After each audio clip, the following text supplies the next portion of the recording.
Bienvenue sur Curiose, le podcast de Tape à l'œil. Nous, notre truc, c'est les enfants. On les habille, mais pas que. On adore aussi converser avec eux et solliciter leur regard qui nous fait souvent remettre notre vision d'adulte en perspective. Aujourd'hui, on a au micro Madi, 12 ans, qui, depuis tout petit, est particulièrement conscient du pouvoir des couleurs. Vous entendrez pourquoi au cours de l'épisode. Pour discuter avec lui, on a invité Jean-Gabriel, qui est spécialiste de l'influence des couleurs. Ça tombe bien dit. Et auteur de plusieurs romans. Madi, je suis ravie de t'accueillir derrière ce micro et de te revoir après toutes ces années. Je te présente Jean-Gabriel et je vous laisse discuter. T'es prêt ? Oui. À tout à l'heure. Bonjour Jean-Gabriel. Bonjour mon cher Madi, enchanté de faire ta connaissance. Enchanté de même. Et Jean-Gabriel, j'aimerais savoir à quoi consiste ton métier. Alors j'ai plusieurs métiers, j'ai la chance d'être écrivain. Je vais sortir mon 3e roman chez Flammarion. Sur la couleur, parce que c'est mon 2e métier, je suis designer couleur. Donc mon métier, c'est de définir des couleurs pour des marques, quels que soient les univers, de l'automobile au textile, en passant par la peinture. Donc mon métier, c'est de créer des couleurs et des gammes de couleurs. Ok. Bon, et toi mon cher Madi, qu'est-ce que tu voudrais faire comme métier plus tard ? Moi, plus tard, j'aimerais être danseur et faire d'autres choses en même temps, comme acteur ou chanteur. J'aimerais avoir la même carrière que l'acteur Tom Holland, parce que quand il était petit, il a juste commencé avec des comédies musicales, et maintenant, on le voit en grand sur la télé, en train de jouer pour les films de Spider-Man. Et je sais juste qu'en tout cas, j'aimerais être artiste.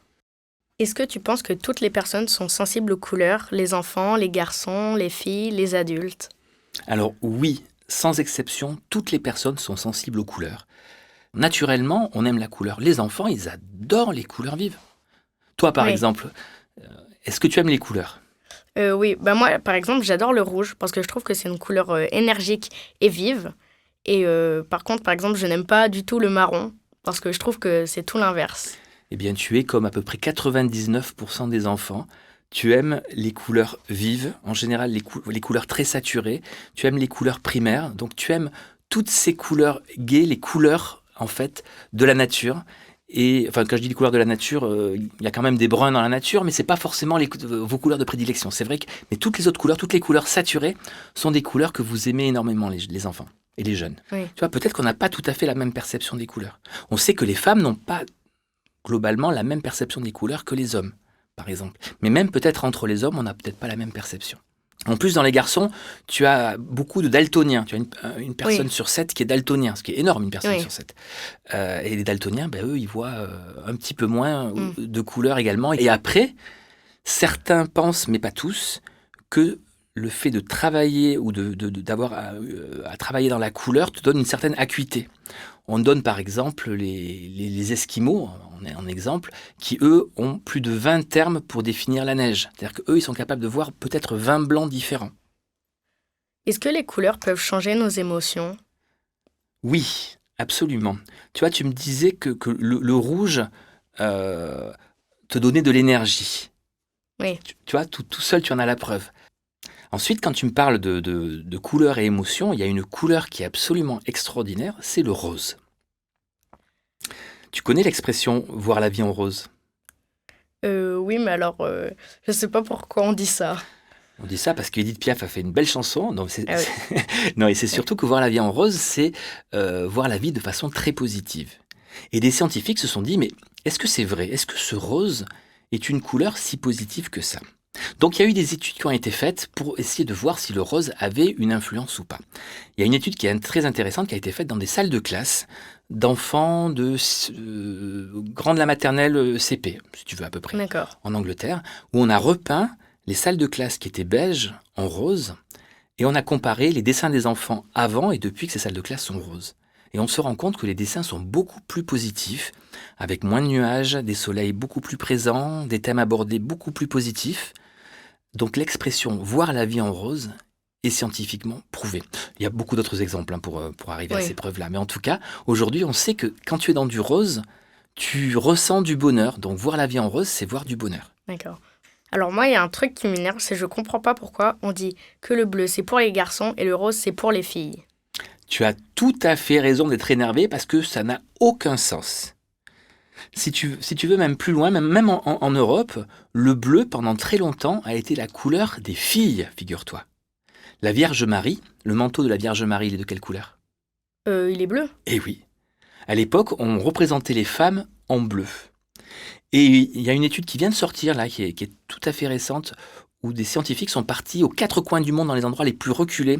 Ils ont été en Amazonie, ils ont été au Congo, ils ont été... Enfin bon, bref, dans les endroits les plus reculés, où la culture occidentale est très peu présente. Et ils ont demandé à des enfants d'une dizaine d'années, est-ce qu'ils préféraient le bleu ou le rose? Les garçons et les filles aimaient autant le bleu que le rose. Alors que si on pose la même question aux copains de ta classe, beaucoup vont dire le rose c'est pour les filles, le bleu c'est pour les garçons. Alors donc c'est purement culturel, il n'y a aucune raison pour les garçons de ne pas aimer le rose. D'ailleurs, en parlant de filles, Oui. si j'ai un rendez-vous avec une fille que j'aime bien, qu'est-ce que tu me conseilles de porter comme couleur? Alors je te conseille de t'écouter. C'est-à-dire que je ne vais pas être forcément de bon conseil si je te dis mets du bleu ou du vert ou du rouge. Non, c'est pas ça. Ce que je te conseille, c'est d'ouvrir ton placard et de te dire quel est le vêtement dans lequel je me sens le mieux. Parce que si tu te sens bien dans ce vêtement, tu vas rayonner, tu seras encore plus beau, tu auras encore plus d'humour, tes yeux pétilleront encore plus et tu auras encore plus de charme. Donc il n'y a pas la couleur recette. La couleur recette, elle est en toi et c'est ton bon goût, c'est ton petit ange gardien qui va te dire écoute-toi et mets cette couleur. Si je participe à un concours de danse, qu'est-ce que tu me conseilles de porter? Alors là, c'est pas tout à fait la même chose parce que si à ce concours de danse, tu te sens un peu fatigué et que tu as besoin d'être réveillé, là, je te conseille de mettre du rouge. Ça va renforcer vraiment ton tonus, ta masse musculaire, donc tu seras vraiment meilleur. Mais si par contre, tu te sens stressé et que tu as besoin d'être calmé, là, je te conseille de mettre plutôt du bleu ou du vert qui va faire vraiment que tu vas redescendre un petit peu, être beaucoup plus cool et être beaucoup plus à l'aise. Donc ça dépend de ce que tu vas rechercher comme bénéfice dans tes vêtements. Et par exemple, si je veux plaire au public ou au jury?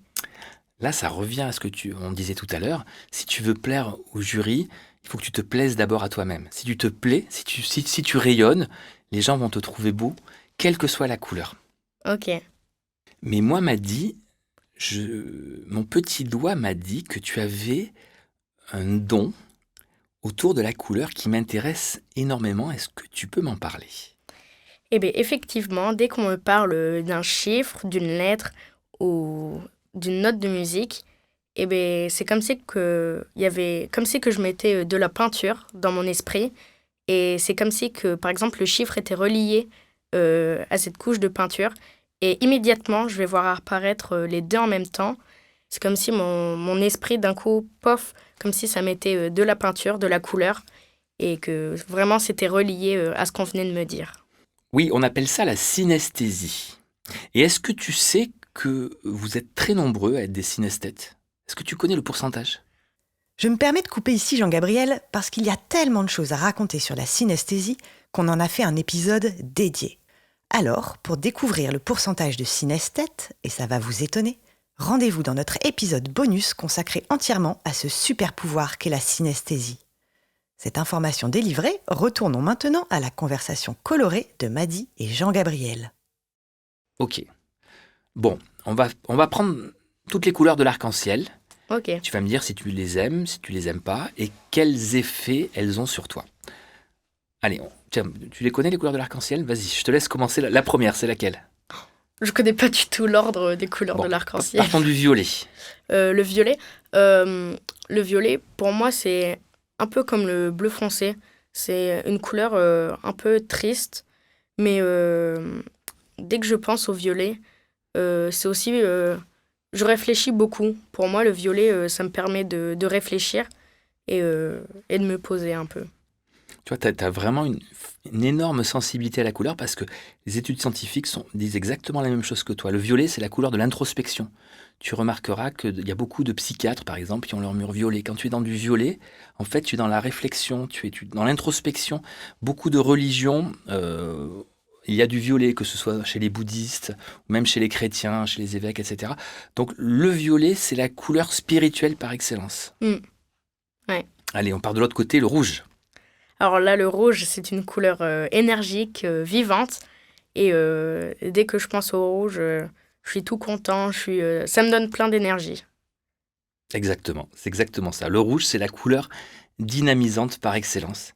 Et aussi, est-ce que tu sais pourquoi les professeurs, ils corrigent tout le temps les fiches avec du rouge? Alors, ils ont tort. Je ne sais pas pourquoi ils le font. Enfin, si, je sais en fait pourquoi ils le font. Parce qu'en fait, le rouge, si tu veux, c'est la couleur de l'autorité, c'est la couleur de la domination. Les hommes politiques, quand ils mettent une cravate rouge, c'est pour dire c'est moi le chef. Je sais pas, tu vois, Donald Oui. Trump, par exemple, il avait toujours sa cravate rouge pour dire c'est moi qui commande. Et là, on a Vladimir Poutine aussi qui arrête pas de mettre des cravates rouges. J'espère qu'il va pas commander trop longtemps celui-là. Oui. Mais voilà. Donc le rouge, c'est la couleur de l'autorité. Regarde les panneaux de la route. Oui. Quand il y a un feu rouge, c'est on s'arrête. Quand les panneaux sont rouges, c'est interdit. Donc rouge égale autorité. Donc quand ton prof corrige en rouge, il te dit c'est moi le chef. Et voilà la note que je te mets, je t'ai mis un 8 sur 20, il est en rouge. Mais ce rouge, il te fait peur. C'est une couleur qui va te bloquer. Comme le feu rouge, il vaudrait mieux que le feu soit vert. Quand le feu est vert, ça t'encourage à aller de l'avant. Donc moi, je conseille à tous les instituteurs et tous les profs de ne pas corriger en rouge, au contraire de corriger en vert. En vert, ça va te donner envie d'avancer. Tu n'as pas une autorité en face de toi, tu as quelqu'un qui est à côté de toi et qui t'aide à progresser. Donc corriger en rouge, à mon sens, c'est une erreur. Regarde une dictée. Oui. Une dictée, quand tu vois la dictée arriver, avec tout le rouge, tu n'as même pas besoin de voir la note, tu sais que c'est une catastrophe. Oui, parce qu'en plus, le rouge, on y fait très attention à cette couleur. Exactement. Alors que tu vois, tu as des pays, par exemple, une dictée, on a des profs, ils mettent un trait vert à la fin de chaque phrase pour dire là tu as eu raison, là tu as eu juste, là tu as eu juste. Donc si ta dictée, tu vois beaucoup de vert, tu te dis génial, j'ai bien réussi. Si tu vois pas beaucoup de vert, c'est que tu n'as pas réussi. On va te souligner, mais pas en rouge, là où tu as fait faute. Mais en fait, tu gagnes des points chaque fois que tu as une phrase juste, plutôt que l'inverse comme en France, où tu perds des points chaque fois que tu fais une faute. Alors, pour moi, le vert clair, c'est une couleur qui me pousse à aller vers l'avant.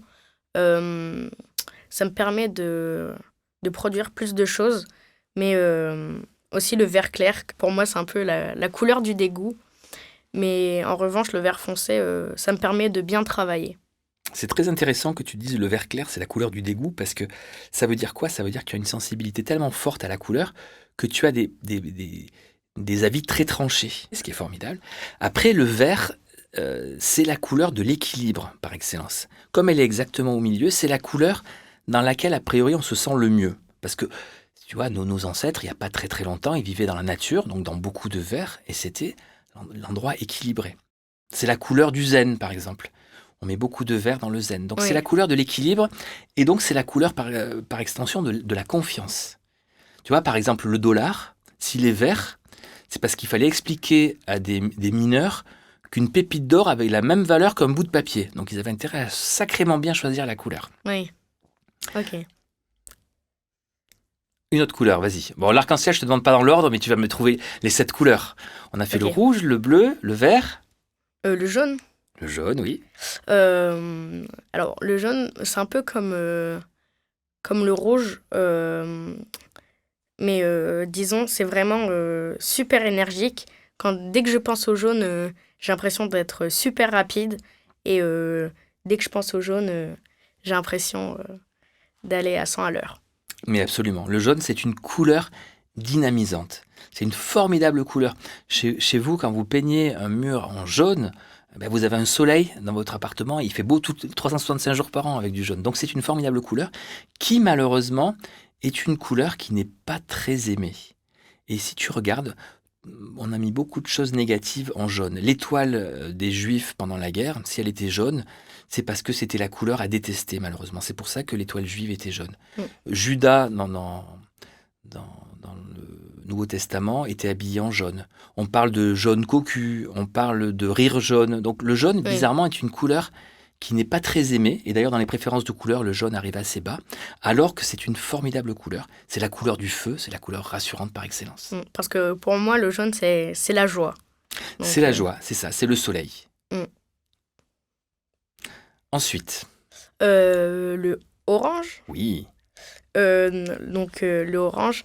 Dès que je pense au orange, en fait, je dirais le rouge, le orange et le jaune, c'est un peu la même catégorie.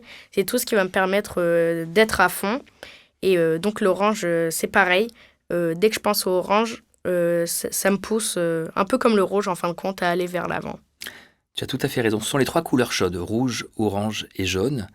Et le orange a une spécificité qui lui est propre, c'est que quand tu regardes du orange, tu vas activer dans ton cerveau une zone particulière qui est celle du langage. Ce qui veut dire que le orange, c'est la couleur de la communication. Et c'est l'une des raisons pour laquelle tu as un opérateur de téléphonie mobile qui s'appelle... Orange. Super. Bon, sur les 7 couleurs de l'arc-en-ciel, il faut que tu saches qu'il y a une couleur qui est un peu particulière qui s'appelle l'indigo. L'indigo, c'est caché entre le bleu et le violet. Or, cette couleur, en fait, personne ne l'a jamais vue sur un arc-en-ciel, contrairement à ce qu'on croit. En fait, il n'y a pas 7 couleurs dans un arc-en-ciel. Il n'y en a que 6 franches. C'est-à-dire qu'entre le bleu et le violet, on ne voit pas vraiment la couleur. Pourquoi est-ce qu'on dit qu'il y a 7 couleurs dans un arc-en-ciel ? C'est parce qu'il y a un monsieur qui s'appelait Newton. Tu as entendu parler de Newton ? Non. Bon, Isaac Newton, qui était un grand physicien, qui était en même temps numérologue. Et l'harmonie n'existe que dans le chiffre 7. Les 7 planètes, les 7 jours de la semaine. Donc il a dit qu'il fallait qu'il y ait absolument 7 couleurs pour que ce soit cohérent. Et tout seul, comme un grand, il a mis cet indigo entre le bleu et le violet, sans demander rien à personne. Mais comme ce monsieur faisait vraiment autorité, encore aujourd'hui, on parle des 7 couleurs de l'arc-en-ciel. Mais a priori, l'indigo, il n'y en a pas trop. Enfin, voilà, c'est même peut-être plutôt du violet. Enfin, proche du violet. Une couleur un peu mystère. Voilà, donc revenons au bleu. Le bleu clair. Non, je vais plutôt commencer par le bleu foncé. Alors, pour moi, ça peut être de l'espoir. Le bleu, c'est quelque chose qui va nous donner de l'espoir, mais aussi qui peut nous donner de la tristesse. Car, par exemple, si je porte trop souvent du bleu, peut-être je vais devenir un peu triste. Mais par contre, le bleu clair, c'est une couleur vraiment apaisante et douce. Mais c'est dingue parce que tu dis exactement ce que disent les scientifiques. Donc, tu as une sensibilité qui est extraordinaire. Oui, le bleu, c'est une couleur calmante, c'est une couleur relaxante. C'est vraiment la couleur qui est formidable pour toutes les personnes stressées, qui est recommandée. Mais effectivement, trop de bleu donne du blues, donc donne de la tristesse ou une certaine forme de dépression. Donc, le bleu, c'est très bien, mais il ne faut pas vivre que dans du bleu, par définition. Et quand le bleu devient plus clair, quand on se rapproche des bleus ciel et qu'on vire un peu vers le vert et qu'on va vers les turquoises, on arrive dans une couleur qui a une autre spécificité, c'est que elle nous aide à nous ressourcer. C'est une couleur qui est absolument formidable. C'est la couleur quand tu regardes une mer avec ses dégradés de bleu, mais quand tu vois ces bleus-là, forcément, ça recharge les accus. Et dis-moi, est-ce que tu penses que si je me réveille triste, si je choisis une couleur gaie ou vive, est-ce que je peux devenir joyeux ? Alors, faut pas non plus trop donner de pouvoir à la couleur. Ça peut contribuer à te rendre plus heureux, mais si tu es vraiment triste, même si tu mets ta couleur préférée, du rouge par exemple, ça va te vivifier, ça va te rendre, ça va peut-être pas enlever complètement ton chagrin, mais ça va y contribuer. Donc oui, c'est une aide précieuse, mais il faut pas compter que sur la couleur non plus pour te rendre heureux. Et tu vois, pour t'illustrer ça, on a fait une expérience avec Tape à l'œil où on a demandé à des enfants de dessiner, on leur a donné des dessins avec un enfant triste et un enfant heureux, juste au trait, noir et blanc. Et on leur a dit colorer ces enfants, mettez-leur de la couleur. Et on s'est rendu compte qu'un enfant triste, c'était un peu plus jeune que toi, ils avaient 7-8 ans, et ils coloriaient l'enfant soit en marron, soit en noir, soit en gris. Donc pour eux, la représentation du triste, c'est ça. Et quand on leur demandait de colorier un enfant gai, là, on avait des couleurs très bariolées, beaucoup de couleurs. Dans toutes les couleurs, il n'y avait pas forcément du rouge, du vert, du jaune, enfin, les couleurs les plus positives, beaucoup de rose d'ailleurs, mais surtout ce qui était intéressant, c'est de voir qu'ils allaient dans énormément de couleurs très différentes. Donc oui, la représentation d'un enfant gai, c'est très coloré, et donc forcément, inconsciemment, quand tu portes ces couleurs, tu portes de la gaieté, tu portes du bonheur, et ça va t'aider. Ok. Et dis-moi, si tu pouvais souffler quelque chose dans l'oreille de tous les enfants, qu'est-ce que ce serait ? Ce serait, vous aimez la couleur, ne l'oubliez jamais, parce que la couleur vous fait du bien, donc continuez à être aussi enthousiaste sur les couleurs, et surtout, continuez à essayer de porter et de vivre dans ces couleurs. Ne les oubliez pas quand vous serez grand. Ok. Et toi, Maddy, est-ce que tu aurais un message pour tous les adultes ? Moi, je leur dirais de laisser à leurs enfants choisir leurs vêtements, et aussi les maîtres et maîtresses arrêter de corriger avec du rouge. 2 très bonnes remarques que je partage tout à fait avec toi. Merci beaucoup, Maddy. Merci. Bon, génial. Ça t'a plu, Maddy ? Oui, j'ai trop aimé faire ça. Super. Bon, vous venez d'écouter le 7e épisode de Curieuse, le podcast de Tape à l'œil. On espère que vous y aurez appris plein de secrets colorés. Merci à Maddy et Jean-Gabriel de nous avoir permis d'assister à leur conversation. Rendez-vous dans quelques semaines pour un nouvel épisode. Salut, salut! Salut! Hurry out, enjoy your